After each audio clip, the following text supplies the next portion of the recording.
Philadelphia is one of the oldest cities in the United States of America, where thousands of Indonesians now are living, chasing a dream of what is called the American dream. About 3 months ago, at the beginning of March 2020, the city was still running normally with all its residents' activities. Residents still enjoyed the warm atmosphere of restaurant interiors, including Asian restaurants. Businesses are still full of customers. Students were still going to schools. Residents were still playing in the city parks, welcoming the expected warm spring that is about to come. Just like any other residents of Philadelphia, Indonesian workers were still enjoying their hard-earned paycheck received from working in factories, restaurants, offices, or wherever else they work. However, deep inside their normal activities lies a sense of worry about a global threat that will jeopardize their safety in their daily lives. Within a few days, such worry becomes true. COVID-19 has devastated ordinary lives of citizens of the world, including those in America. There have been close to 2 million reported cases of COVID-19, including more than 100,000 reported deaths in America. COVID-19 has crippled many activities in the city of Philadelphia. I can confirm that the Health Department, in consultation with the State Health Department and CDC, have confirmed that Philadelphia has a case of the coronavirus. Philadelphia is now in the status of stay-at-home order.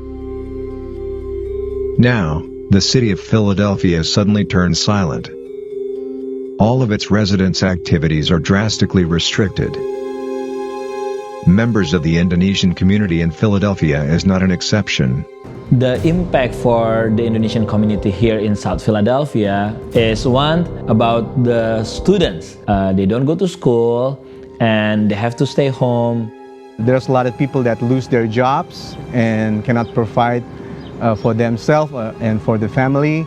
And because of the COVID-19, we cannot go to the church, we cannot go to the mosque. So that's the thing that we are losing. Routine religious activities in the form of worship or gathering, which the Indonesian community regularly holds to socialize as well as to worship, suddenly are prohibited.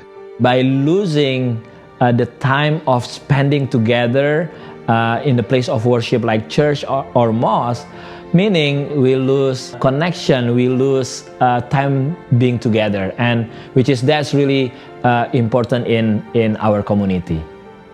It's definitely hard for the community because we have to shut down all the activities in the masjid, and unfortunately we couldn't reach out further for members' daily activities. And of course we meet each other, and of course the Indonesian culture after worship we have food. Because of this situation we don't have time of fellowship, we don't have time to share the foods and share our story in the table. So that's what we miss right now. We only provide the online khutbah or lecture after the Eid prayer because we have to follow the instruction of the local government order. Lockdown in some ways give us hard time. We cannot worship in the building, but virtual worship reach more people compared to worship in the building. Many business sectors must be closed for an uncertain period of time. Because of this, thousands of Indonesian workers lost their jobs. Have a huge, tremendous effect on all of my work because my whole work is surrounded by crowd. You know, anything from concert to nightlife, bars, restaurants, even conventions. It is now non-existent. Saya nggak ada kerjaan karena mereka mengurangi jumlah karyawan dan saya nggak ada penghasilan sama sekali.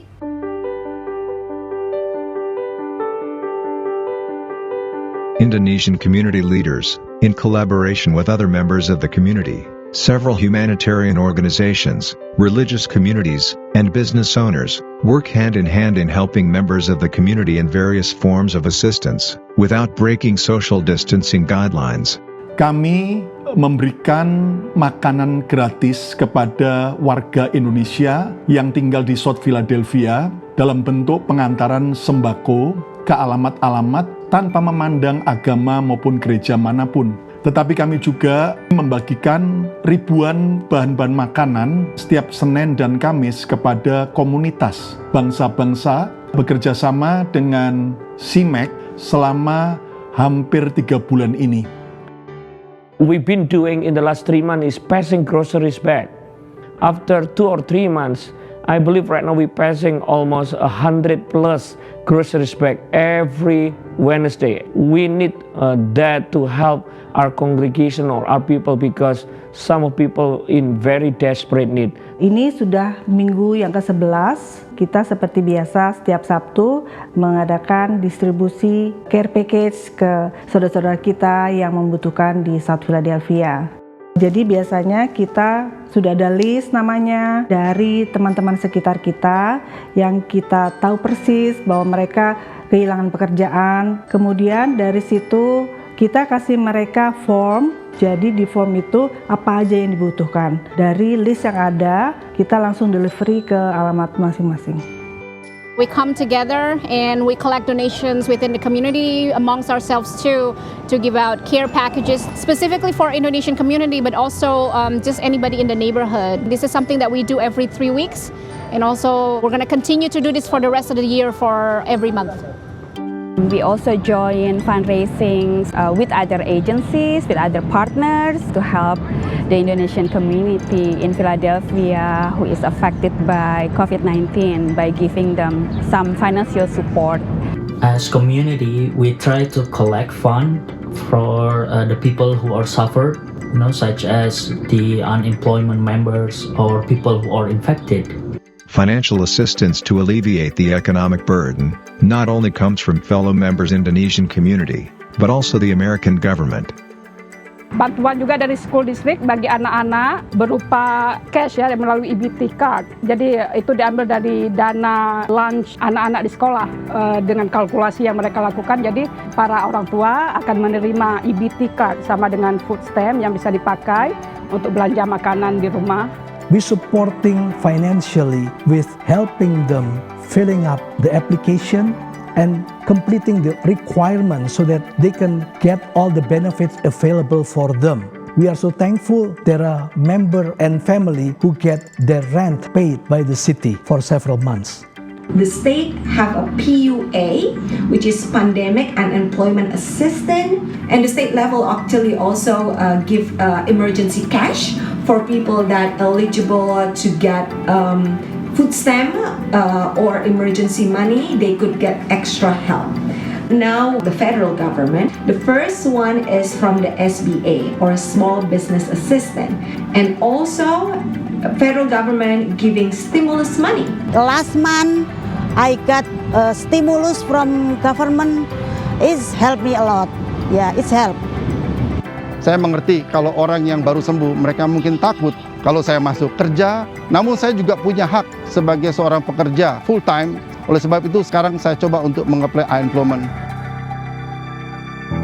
Unfortunately, not all members of the Indonesian community can receive this financial assistance because of legal administrative requirements that cannot be met. Therefore, most members of the community inevitably have to keep working to earn money to pay their financial necessities. The challenge that we have, money, economic, or health.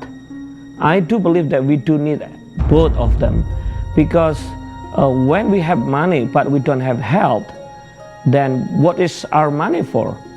But if we not working, so then we don't have the money, then we also have a problem. Yes, we are in the same storm, but in different boats. It's hard for me to judge them or to assess them saying like, oh, that's not right, because we don't know their financial situation. I feel sad if they insist to go to work, but I try also to understand their situation. I think that's the dilemma in every places. So, what do members of the Indonesian community do to meet their economic needs in order to continue their life? And what about the actual danger of COVID-19 itself, the coronavirus? Are members of the community more afraid of experiencing economic hardship over the real threats to their health? There have been 7 members of the Indonesian community who died among more than 50 members who have been declared positive. Among them are still struggling in their treatment to stay alive.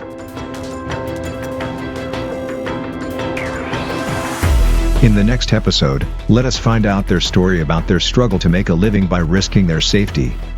And also the story of those who have been tested positive of coronavirus, struggling to survive by fighting the real enemy, the COVID-19.